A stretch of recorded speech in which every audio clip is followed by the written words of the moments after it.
দর্শক, যে ব্যক্তিটাকে দেখছেন আপনারা, এ ভণ্ড প্রতারক। বিভিন্ন দোকানপাটে গিয়ে, চায়ের দোকানে গিয়ে চা খায়, বিভিন্ন রেস্টুরেন্টে গিয়ে খাবার খায়, দিচ্ছি বলে নিজেকে ব্যবসায়ী দাবি করে এবং পরে দিচ্ছি বলে কি আপনার পাশেই বিভিন্ন হাট বাজার আছে, সেখানে আমার দোকান আছে, ফুটপাতে আমার দোকান আছে।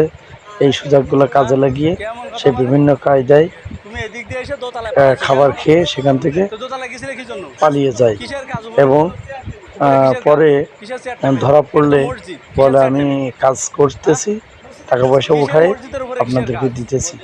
এই লোকগুলাকে চিনে রাখেন, এই পুরা দেশে এগুলা করে বেড়ায়। একবার নিজেকে দাবি করে আমার বাসা ঝিনাইদহ, একবার বলে আমার বাসা ঢাকা, একবার বলে আমার বাসা খুলনা। এগুলো ভণ্ড এবং প্রতারক। সবাই সাবধান থাকবেন। এই ভণ্ডকে চেনার জন্য ভিডিওটি শেয়ার করে ছড়িয়ে দিন।